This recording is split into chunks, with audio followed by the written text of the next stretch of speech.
Today I'm reviewing the Hidizs X Linsoul AP80 Pro Max digital audio player or DAP, and we're also going to talk about the MK10 IEMs here. Pretty exciting, and stick around if you want to know why. You should probably jump on this combo. Let's get it.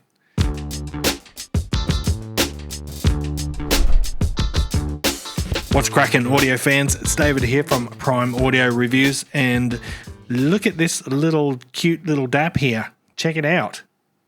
So this is the AP80 Pro Max. I think it might be the fourth model in the AP80 series. Don't quote me on that. Let's jump right into the pricing. So I believe this launches today. I wish I had got this out a bit earlier, this review out a bit earlier, so some of you could have jumped on the early bird sale.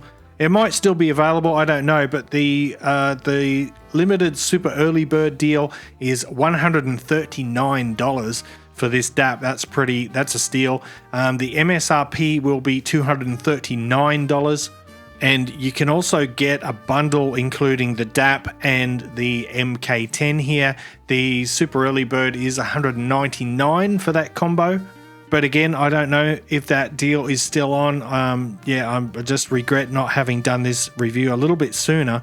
But there's nothing we can change about that. So look, this is a collaboration between Hidizs and Linsoul. Don't ask me how that works, but that's just we've got the dual branding on here. Hidizs logo there and the Linsoul logo there. The form factor has changed compared to previous AP80 models. Check out the AP80 Pro X here. You can see we've gone from a more square shape to a longer one, and I actually kind of prefer the longer form factor just for navigating the system. I find it a little bit easier, but yeah, they've always had nice build quality, really nice, but this one feels even better.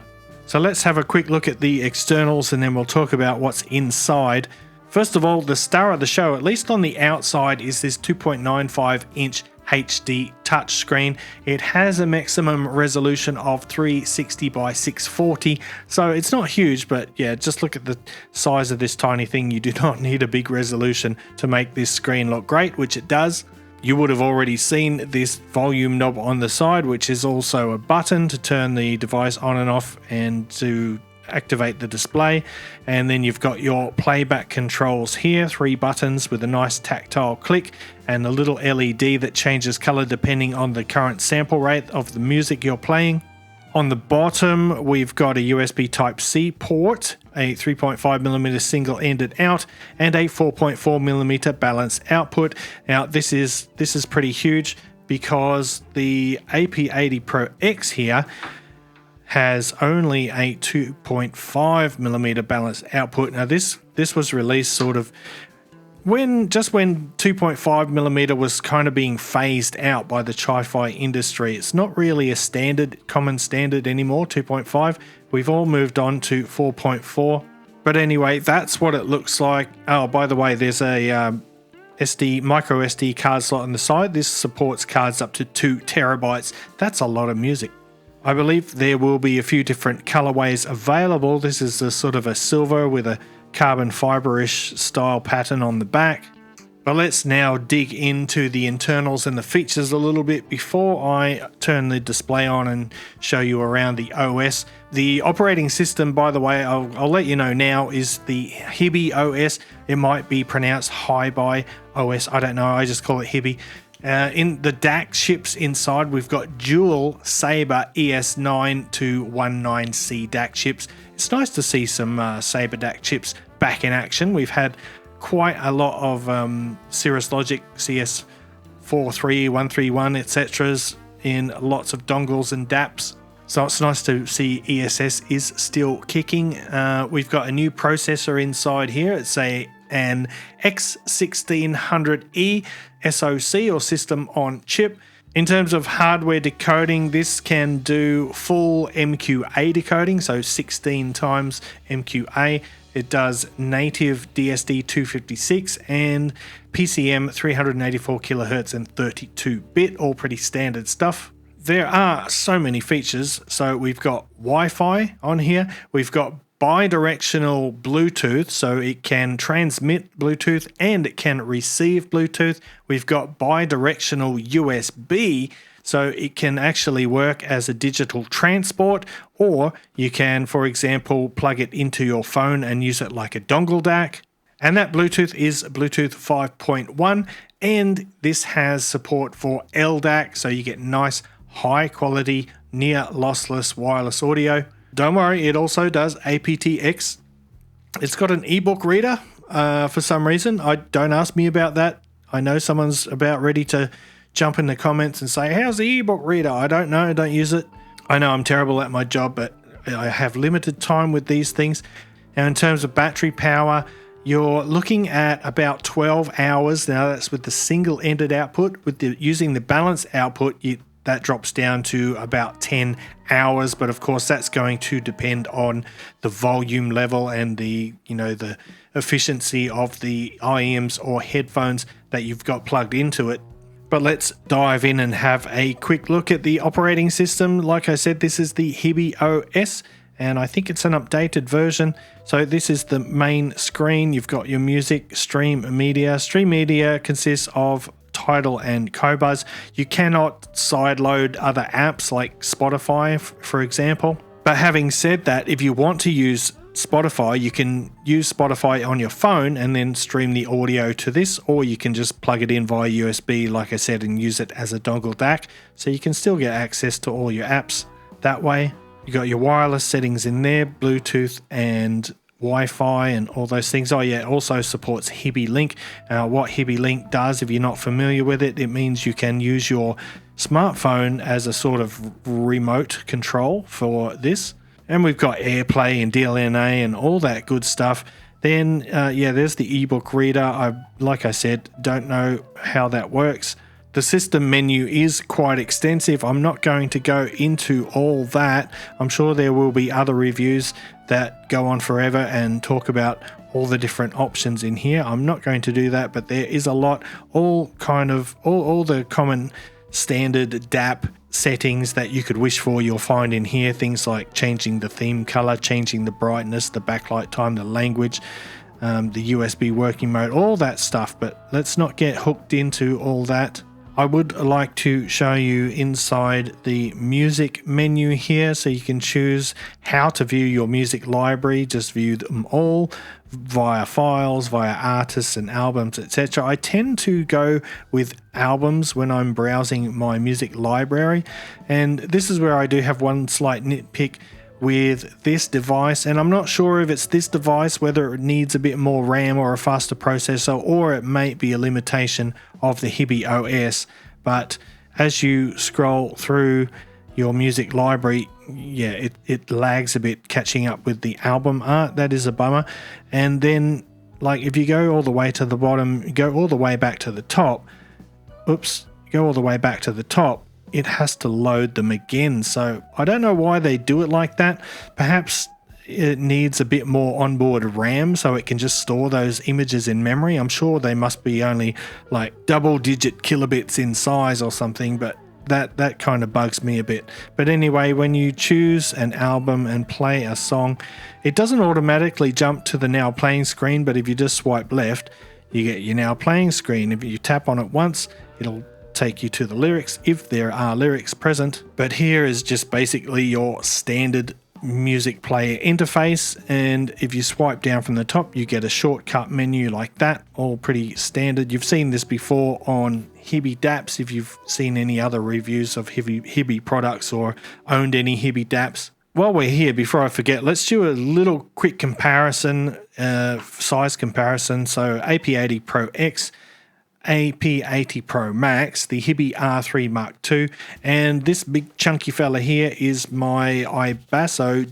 DX260 Mark II, which you can't see. There it is. Yeah, it's a lot bigger. It's a big chunky boy, that one. One thing I forgot to mention is the output power, and the output power is only, I think, 125 milliwatts from the balanced output. That's not much, but in all honesty, that is enough for all the IEMs in your library. You can play any IEM you've got with 125 milliwatts, fine. When it comes to full-size headphones, I would not recommend it. Although, having said that, some very efficient headphones like the Meze 99 Classics, for example, probably the FIO FT1. I didn't try that, but I'm sure the FT1 would be fine with this. As long as it's got fairly low impedance and is an efficient headphone, you'll be fine with this. But definitely all IEMs, not a problem. Now, considering this has Hibi OS on there, that means you get access, as did the other AP80 series models, get access to the MSEB, or I think it's called Mage Sound. I can't remember what it stands for. Anyway, this is what it does. It lets you really tweak the heck out of the sound. Things like changing the note thickness, changing the vocals from thick to crisp. And yeah, there's just a whole heap of options in there. In addition to that, you get a 10-band EQ. And in addition to that, it's not on this model yet, but it will be coming in a firmware update very soon. This will also support PEQ, or parametric EQ. And that's pretty huge because, you know, a lot of people like to EQ for their headphones and IEMs. So with the combination of the MSEB, the equalizer, and the parametric EQ, you can really change the sound signature of this DAP to whatever you like. But I'm here to talk about how it sounds in the default setting without any EQ. So let's just pull up some album art here and I'll talk a bit about how this device sounds and the general sound signature of the AP80 Pro Max. It sounds fantastic. A lot of times in the past, sort of Sabre chips tended to be a bit more leaner in terms of sound signature and very detailed.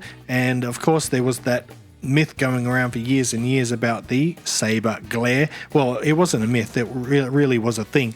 I don't think that exists anymore. I certainly have not noticed any glare in the upper mids or treble region on this DAP. But in terms of the sound signature, it is really nice. It is not super linear or transparent or completely neutral. It does seem to have a little bit of extra body, and that is really good, particularly for bass notes and nice full-bodied mid-range. I would say it's a very balanced sound. The bass extension is fantastic. So if you've got IEMs with a good sub-bass response like the Hidisz MK10 here, then you can get some really satisfying low rumbling going on. But overall, I've just been really impressed with the sound. The soundstage and the imaging is fantastic. Really pinpoint, precise imaging. So a really 3D holographic soundstage where you can visualize or hear the position of every single element in the music within that soundstage really definitively. It's got great dynamics. It's got really good control. There is no harshness or sharpness unless your transducers inherently have it, but the sound from the DAP, like I said, nicely balanced, full-bodied, really powerful, really upfront. It has excellent soundstage dimensions, so not only width, but the depth and the height in the stage is really good. I think I mentioned dynamics already. They're really good. Detail is fantastic. And remember, I'm just talking about the out-of-the-box experience. If you EQ it and use the MSEB and in the future the parametric EQ, well, there's no way I can describe all the different ways it can sound. But personally, I like to listen to all my stuff with no EQ, and I love the way this thing sounds. I'd say possibly the best sounding DAP that I've heard in the sort of entry level price range, you know, between $100 to maybe $300. This is definitely up there as one of the best sounding. But like I said, it is designed for IEMs. Don't go plugging super demanding headphones into it. You'll just be disappointed. But let's talk now quickly about the MK10 here.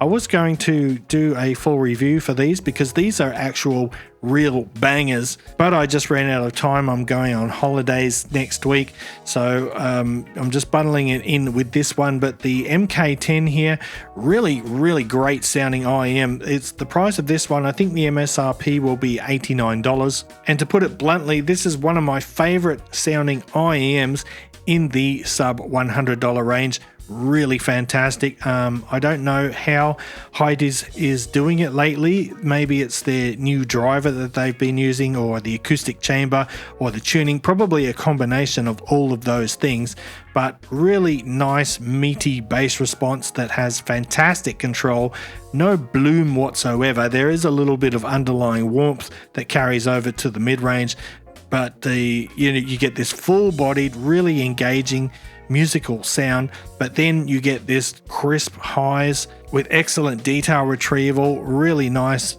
airy treble without any sharpness. This is just such a banger IM, and the combo of these two together is just unbelievably good. Like this right here, this could be an end game setup for a lot of people. It is just so good. Take this out on the daily, I'm set. I'm so happy with this. I've been having an absolute blast, been using the MK10 way more than I needed to. Normally I listen to IEMs for at least 3 or 4 days to get a real good feel of how they sound. I've listened to these for a couple of weeks non-stop because they're just so enjoyable. And on top of that, they're really durable. I don't have to worry about sort of damaging them or dropping them. I'm not a real fan of sort of polished metal shells like this, but these ones seem to be holding up pretty well in terms of, micro scratches and whatnot. They are fingerprint magnets, of course, but yeah, whether you're looking for a bundle or just an IM, I highly recommend the MK10. This is such a good one. I think I might even put that on my best IEMs list on the website. But at this point, I think I'm just rambling on. Look, guys, this is the Hidisz X Linsoul AP80 Pro Max digital audio player.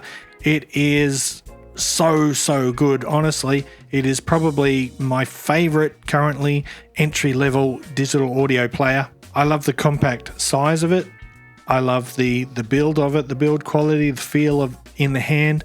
These buttons, everything feels like a premium DAP, honestly. So I hope I haven't missed anything. I probably have, but if you have any questions, just leave them in the comments down below. I'll try to answer any questions that people have. AP80 Pro Max, I absolutely love this thing. Give it my highest recommendation. Anyway, it's time for me to get out of here. Thanks for watching the video. If you liked it, give it a thumbs up, Pa Family Audiophile style. If you're new here, hit that subscribe button before you go. And until next time, I'll see you later.